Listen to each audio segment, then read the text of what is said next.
Hey guys, what's up and welcome back to the YouTube channel. Today we have kind of a different video, so we'll see like how it goes. It's gonna be talking instead of singing, but yeah, I'm just gonna give you guys some songwriting tips on how to write a song. Keep in mind that like I am a 15-year-old girl, so I'm in no way like a credentialified, like I'm not a credible expert. Well, I'm credible, but I'm not an expert. You can go check out some of my other songs if you want and decide for yourself whether I should be making this video. Let's get into the video. Number one tip, just get something you like writing in. So whether that's like a notebook, whether that's the Notes app, have something that you actually enjoy spending time with so that you can kind of romanticize songwriting. Okay guys, my number one tip is start with an idea. This idea could be one word like love, heartbreak.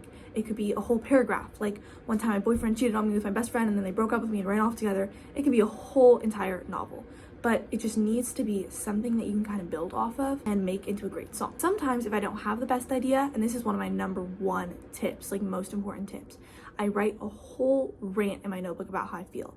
If I have just like a vague feeling that I want to write a song about, I will literally write pages in my Notes app about how specifically I feel. And it's so much easier to write a song once your feelings are kind of like out in the atmosphere. So for lyrics, if you're stuck, use rhyme schemes to help you find words. So like A, A, B, B, B, I don't know. And if you guys aren't familiar with that, basically A would be like, for 4 lines, the water was cold, the feeling was bold, our story was old, it's you I can't hold, just off the top of my head. A, would be like, the water was cold, the feeling was old, stars came to life, your hand drew the knife. So sometimes, let's say you have like 2 lines of a verse, you need those last lines, you can just look up rhyming words on Rhyme Zone and then pick one, and then that'll kind of help you inspire the line. Tip number 3, use figurative language. I cannot stress this enough.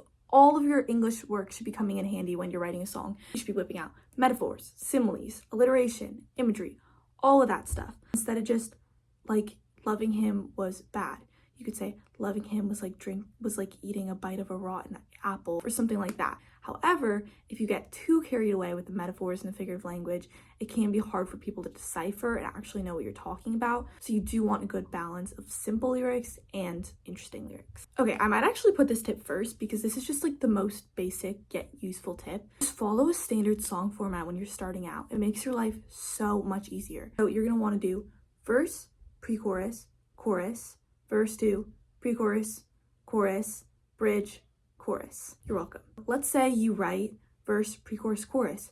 All you need to do is write another verse, and if you want, you can just loop that pre-chorus and chorus, write a bridge, loop the chorus again. It makes songwriting so much faster. It's not as much work because you're not writing all those extra lyrics. Okay, and this is a huge tip for when you're writing lyrics and you want to add instruments. You need to make sure that your lyrics and your melody follows a standard rhythm structure, even if you don't have your instruments yet. And what I mean by this is maybe you have the best melody in the world, but you can't add instruments. If you ever want to play it with other people, you can't add drums, guitar, all of that stuff, unless it's like on a steady beat, unless it's on steady counts. It just makes like your life so much easier if you write out your melody, write out your lyrics, and then just go and sing them through to make sure that everything lines up and everything's great.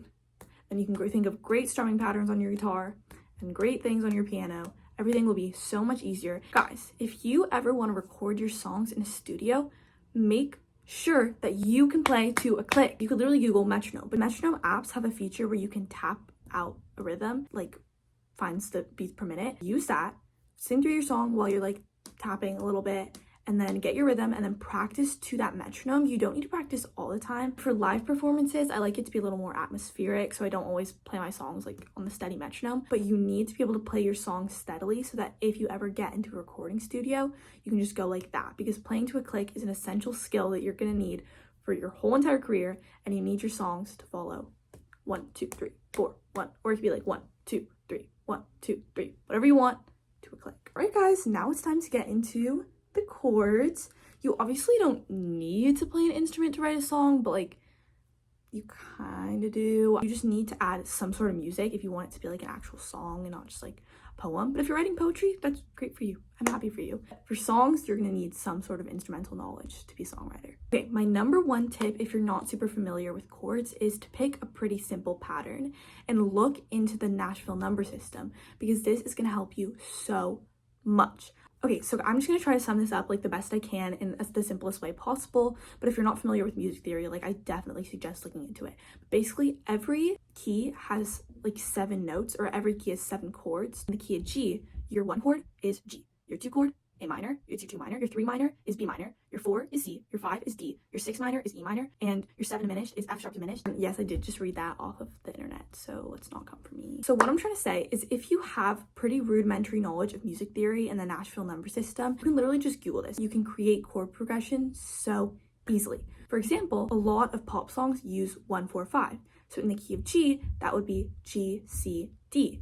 And then to make things interesting, you could throw in a minor. So you could do 1, 2 minor, 4, 5. So again, in the key of G, that would be G, A minor, C, D. You could do 1, 6 minor, 4, 5. That's one I use a lot. So G, E minor, C, D. Look up these basic chord patterns, look up these basic music theory things, because it's gonna make writing chords for your songs so much easier. Okay, my second tip, and I whipped out my guitar for this one, is add chord variations. So instead of just playing, for example, this is really easy to do on guitar, by the way. If you're not a guitarist, you can like skip this part because I don't know if you'll like get it. Okay, let's say you're playing a G chord. Instead of just playing that G normally, which would be like this, you can add in your bottom 2 fingers to kind of give it a different sound, but it's still a G. You can make it a G sus4, G6, like this, a G5. I think this is some sort of G. For the C chord, you could do C6, you could do C add 9. There's just so many options. Like I do this in my song Stay. I'm just playing. I play F, C4, G4. See what I mean? Catch my drift? Vary your chords because it sounds so much better. And you can just Google chord variations. Sometimes what I do when I'm bored, or you can't do this on a piano. Piano, you kind of just like have your chords all laid out, but on a guitar, you can use capos. So sometimes if I want to write a song and I'm starting with the chords instead of a melody or lyrics, I take my capo and I go like this, and I'm like, tell myself when to stop, stop. 4th fret. So it looks like I'm writing a song at the 4th fret. For my number 3 tip, I'm going to teach you guys real quick how I find chords. For example, let's take my song Lifeboat and pretend that I'm like just writing the chords now. So, it's raining in Nashville and I'm stuck inside. The kind of root note that I'm hearing behind that, I try to think in my head while I'm singing it, is like, So now I'm gonna try to find that on my guitar. There. Yeah, so this is the root note, which is a C. So that means that my song is probably in the key of C. So now that I know that my song is probably in the key of C, I can think of some pretty easy chord progressions. Like I can add in C, my relative minor, which is A minor, my, I think 5, which is F. Boom. It's raining in Nashville and I'm stuck inside. These walls getting smaller, make me wanna drive. And later in the song, I can add in other minors, like B minor or something, to kind of switch up the melody, but that's what I'm doing for now. So the last one, add a fun little rhythm pattern. On your piano, you can add a little like do do do do do do do or something like that. I don't know, I'm not the best at piano. But like, for example, instead of just playing like 1, 2, 3, 4, you can add a finger picking pattern. I used to play classical guitar, fun fact, so I can play finger picking patterns easily. For example, Lifeboat has... I wanted to do a song with a hammer on, so that's where this came from. Yeah, anyway, sorry, I got carried away. But yeah, just basically add interesting patterns because that'll make your song sound a lot better. Obviously, if you're not like a proficient musician, it's a lot harder to add rhythm patterns. Just add some sort of rhythm so it's not just like 1, 2, 3, 4. Okay, my last and most important tip is just have fun. Like, songwriting is a fun thing. You should be doing it because it's something you're interested in, or you genuinely want to do it, you genuinely love to do it. Like, I genuinely love songwriting. If I'm having an emotion, songwriting helps me get it out. I think it's so much fun. I love playing songs that I write. I love writing songs. Like, everything about it, I just love so much. And I know that this is what I want to do with my life. So if you're like that and you want to look into songwriting, like, hopefully this video helps you and inspires you. Yeah. Thank you guys for 500 subscribers. I hope you guys like this special, and bye.